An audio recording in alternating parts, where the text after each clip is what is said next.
Welcome all of you to this special event with Nurul Islam, reflections from 60 plus years of development. We are very honored to have this conversation together with Nurul, and we warmly thank him for giving us this opportunity. Thank you for those of you who are joining us here in person, to those of you who are joining us online for this event, and to those of you who will be watching this recording after the event. Let me briefly introduce our speaker for today. Nurul is very well known to all of us here at IFPRI. He served as the founding member of IFPRI's Board of Trustees, serving for more than 10 years, from 1975 to 1986. Subsequently, he served as Senior Research Advisor, beginning in 1987, and then he was appointed by the board as Research Fellow Emeritus in 1994. He has mentored many IFPRI staff and countless development officials and professionals around the world through the years. He has challenged us all to think, to rethink, and to even further rethink. He has encouraged us to be brave, to be bold, and to push the frontiers of knowledge and put knowledge to work. I have been very fortunate to work with Nurul from the very beginning of my time at IFPRI, that is for more than 30 years. His guidance and his wisdom, his constant encouragement has been an inspiration to me, and I'm sure to many of you in this room and around the world. If I were to introduce Nurul more fully, right there 1 hour would go by. But instead, I'm going to save the time to have this conversation with him. And again, Nurul, thank you so much for taking the time to join us and to share with us your reflections. You and I briefly talked. And as I mentioned, your career has ranged from university teaching to research, to heading a prestigious research institution, to becoming a freedom fighter, to running the first planning commission in Bangladesh, to serving as Assistant Director General at FAO, and then as a researcher. This is an enduring legacy. In these 60 plus years, what did you enjoy the most? Thank you very much for introduction. Well, in all these years, I will enjoy most the teaching and research. And job in the government planning commission was interesting but very challenging.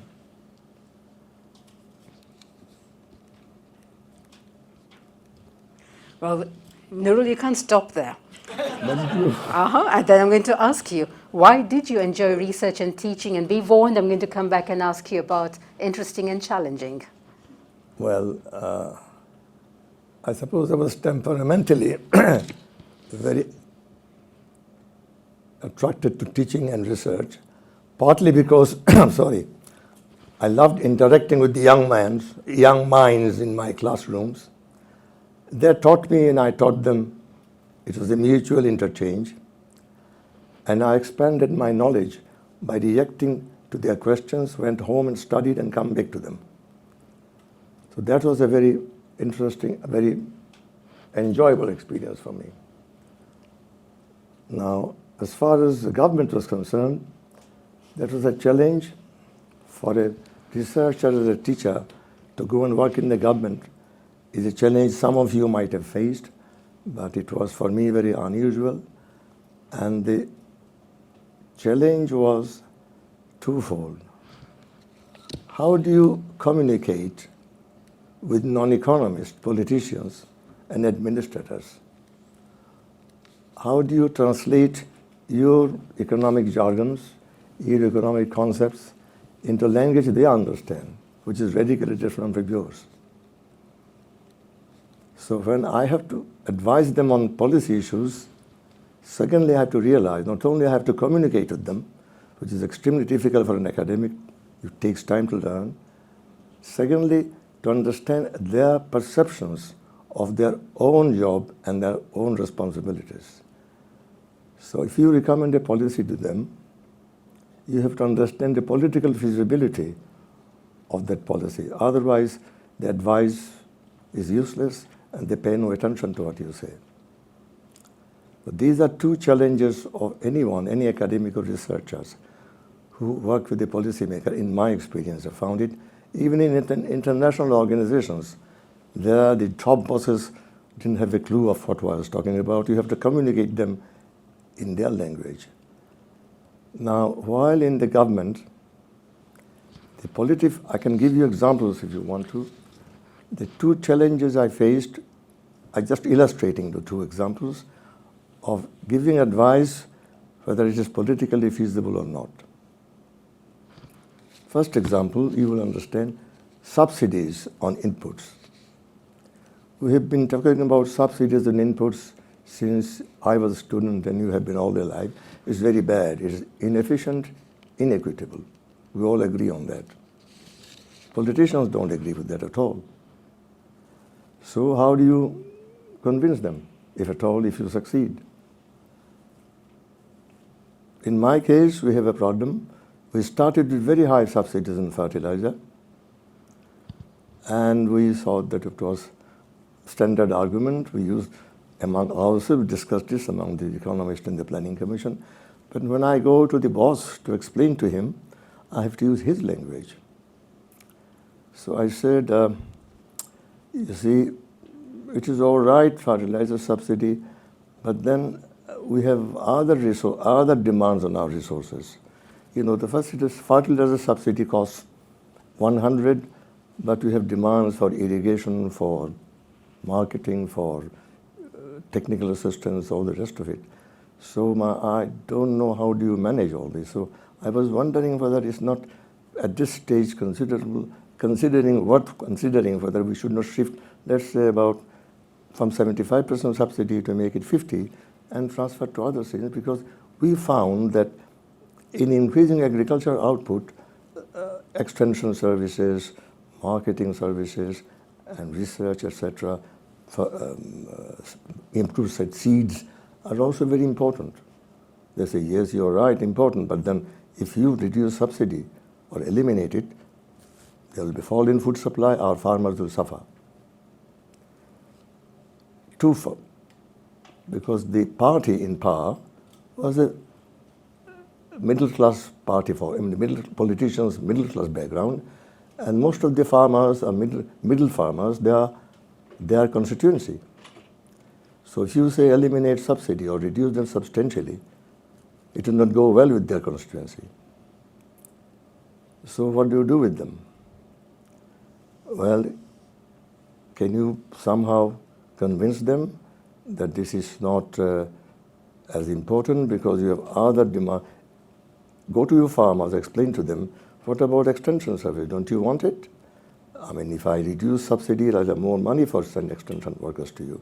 Well, they'll say, yes, possibly, but this one is more tangible. That was, we don't really know extension, etc., research, but it's tangible. We know our cost reduces, we make profit. So it was a hard struggle to convince them.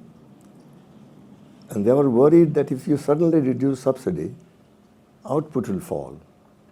Not only farmers will suffer, but the rest of the population will suffer. We argued no, to do null for, we have made the studies. He said, no, that's not the way. We go to the villages, they tell us, yes, there's a serious problem. It went on for months, about 4 months. Then eventually cabinet decided, well, let's do something, 75% or maybe make it 50%. I said, all right, let's agree. Then it was supposed to be announced within a week, and the night before, I received a telephone call from my boss saying that, no, stop announcement. It cannot be like that. I had a meeting of my parliamentary party. They said, out of the question. They revolted. So what do you do? Well, not 50, make it 65. I said, okay. But not announced now. Wait about 10 days. I have to negotiate with them again. So I'm giving you a flavor. It's not that simple. Proving inefficient, inequitable doesn't go anywhere. They don't understand the language even. Second question, second example, also interesting. Food distribution. In the initial stages, we had rationing. So the industrial workers and low-income government workers were given fixed rations, so much just food, rice and wheat, per month, per day, etc. So they're protected from any fall in supply, reduction in consumption. So we said, you say it's true, but can we do something else? What is it? Because you see, in the distribution of rice and wheat to the farmers, to the consumers, the leakage, you know what leakage means. They divert, they sell elsewhere. And sometimes it is given to non-target groups. You want industrial workers, somebody else gets it. Because the dealers, I could not watch all of them all the time. So leakage and non-target groups get it. So why don't you substitute by another one, another process of giving them relief? We say that the wages will be indexed to the inflation. So if your price goes up, the wages will go up. So your real wages remain constant and you will not suffer in terms of food supply. The minister said, yes, that seems to be reasonable, not bad.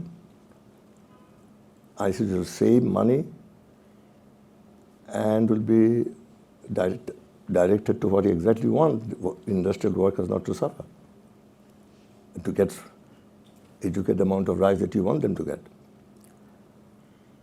They say, yes, give us time. We have to negotiate our industrial workers. They're very powerful trade union at the stage, very powerful. Politically powerful. They were very influential in the freedom movement. So they said, yes, come back after a week. I went back. He says, no, it will not go. Why? We argued with them for 3 days. They said, nothing doing. 3 arguments. One, what is those indexing business? We don't understand all this. You mean price goes up, our wages will go up. Well, we are not quite sure I can explain. The leader of the trade union said to my workers, this is too complicated. We understand 1 pound of rice, but we don't understand all this. So second, he said, well, what is the guarantee that all the industrial employees will carry it out? Suppose somebody doesn't do it. Then we have to go on a strike and negotiate with him. This is too much, waste of time. Then we have to fight with him. Third, how do we know that your next government will continue to do it or go back on it? No way, we cannot do it. So I did not succeed. It was continued. So these some of the very, very crude facts of policy making in which economists can be useful or not totally useless. Nurul, this is fascinating. You're giving us, and I can see people nodding their heads around. I'm pretty sure we'll come back to this, but you're raising key issues of communication, of persuasion, of trust, and so forth. But I'm looking at the time, and I do want to go back to more. So I don't know how many of our audience knows that you were one of the very first Bangladeshis or East Pakistanis in those days to attend Harvard. And I was very intrigued, and I want to ask you, what motivated you to go to Harvard? What motivated you to go for further education? And you told me something very interesting, which I hope you'll talk about, the power of curiosity. Well, when I graduated from the university, and I got a scholarship to go abroad, and I didn't know where to go. So went to 2 libraries, USIS and British Council, looked at the literature saying, what are these universities abroad? I figured, after some research, I found there are 2 universities, in America, Harvard, in England, Cambridge University. Well, I said, let's apply to both. And I got admitted to both. Then I decided to choose Harvard. For reasons we don't want to go into it. Anyway, that was the choice. Lunchtime. If you want to discuss, I can. No, we have many more questions for you. It will take time. So you ended up at Harvard. I was one of the, in my time when I went to Harvard in most of you were not born at this stage, in 1951. And there we had 4 students from South Asia. one Pakistani, at that stage I was a Pakistani, and 3 Indians. One was eventually became director of IMF Research Division. Another became in the World Bank, something else, I don't remember exactly. He was more mathematical type. And the third one came for 2 years, didn't finish his PhD, was eventually the economics secretary to Prime Minister of India, Indira Gandhi, P. Andhar. So we were 4 of us, and few others, 1 or 2 from Philippines, and overwhelmingly all of them United States and Canada, and some from England. You enjoyed it. I'm going to move us on though. So you were at Harvard, 60 plus years of development as we talked about it. And you know that I can't resist asking you 3 questions, but I'll do them one by one. You've seen a lot of change happen. Do you think we've solved major problems in these 60 plus years that you have been engaged? And what problems continue to obsess you, that you continue to worry about? And then what issues do you feel we don't do sufficient research on? Take them in any order you want, or even one of them. Now, I will start very differently. I would say, do we know what causes economic growth?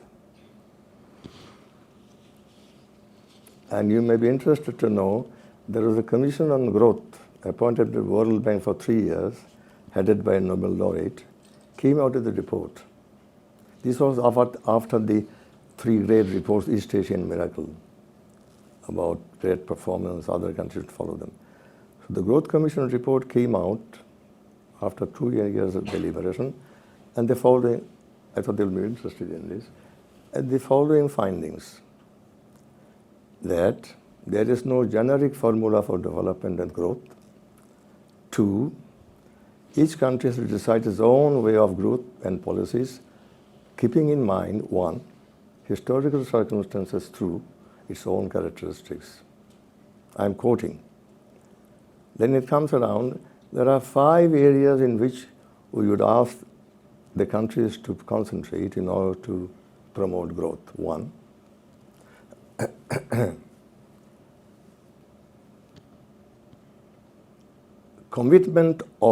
credible commitment of the leadership to development. I don't know what it means, but that's why I'm quoting it. 2nd,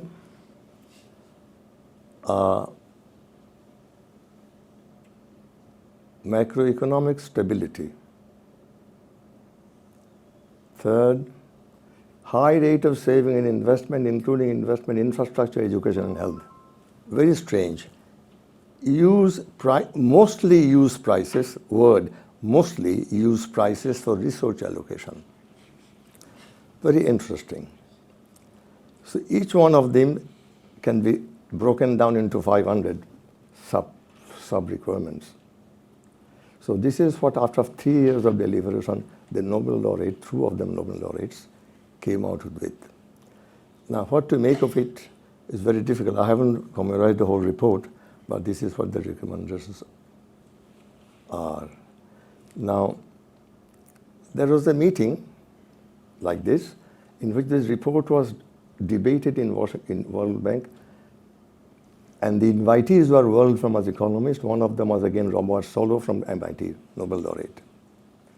He summarized it, which is beautiful, I think, for all of us.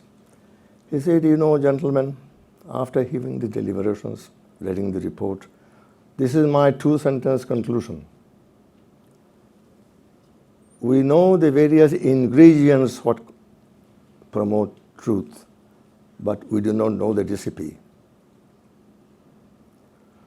So, to answer your question, it's very difficult. Now, what does it mean? We know the ingredients, we don't know the recipe. In other words, we don't know the sequencing, we don't know the relative importance of each one of them, we don't know how to mix them. So, there's a state of knowledge as of 4 years ago in the state of development. Now, coming back to your other related questions, what are the areas in which we have not done still grouping to find answer, such as what causes structural reasons, inequality, and consequences of inequality. What do you do about it? Secondly, we don't have much idea as yet the relationship between poverty and growth.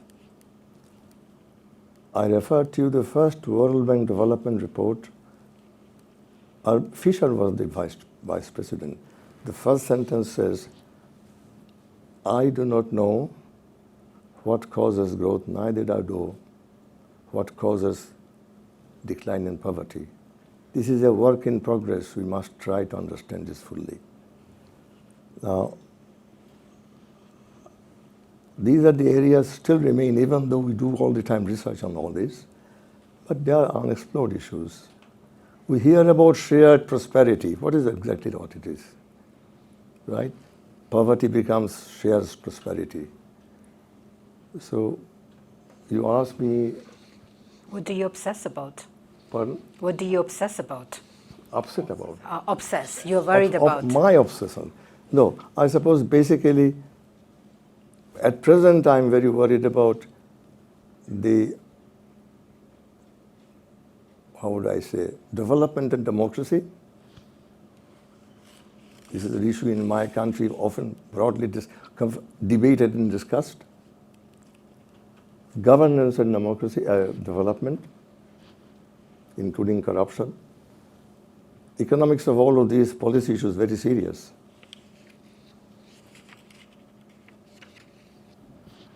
I suppose roughly that it is. It is. I know there will be a chance to have a conversation, and I'm sure people will share their thoughts on your reflections. But let me come back for just 5 minutes, and then we'll open up. You know, sitting here at IFPRI, Nurul, I cannot resist asking you this question, so apologies in advance. You have served on IFPRI's first board more than 40 years ago. You were there right at the creation of IFPRI. 45 years later, have we met your expectations? Are we playing the role you envisioned we would play when you were on the founding board? Any words of wisdom for us? The institute has changed radically during this whole year, from my time to now. When I was staff member and before that board member, we had a huge amount of unattached grant money from the donors. The major donors at that stage was Ford Foundation, Canadian IDRC, and then Rockefeller Foundation, and eventually all the governments come along. And the money was given to the board and the institute, saying that you decided research priorities. We don't mind provided the board approves it. So we had complete freedom. The Director General and staff members sat together and decided research priorities. And the board discussed again, very intensively, all of those. And some rejected, some approved. That was the research program. Over time, it started changing gradually. Now, as you know, all you have known, that things are radically different. Now, donors do decide largely the countries and the projects they should undertake. Of course, we are not totally helpless. We can manage with them, argue with them, convince them. Scope is there, but the freedom has been reduced. So that makes that we are, if you compare the research program of today and research program of 20 years ago, they're radically different. These are very micro, most of the projects, I think I may be wrong, you will be better able to tell me, micro projects, very few macro projects. For example, in our times, you would work on cross-country studies of price stabilization measures. I have written a small monogram on that. We'll discuss basic, for example, trade policy. The trade policy, macroeconomic modeling, the effect. In fact, I remember we had a great argument in the board as to what we will undertake a study of the European agricultural economic policy and compare to the American food policy. And there's a huge opposition from the European members saying that this is too political. So I was a board member. I said, oh, really? We are supposed to do anything We are non-political. What do you mean political? Economic issues have political implications.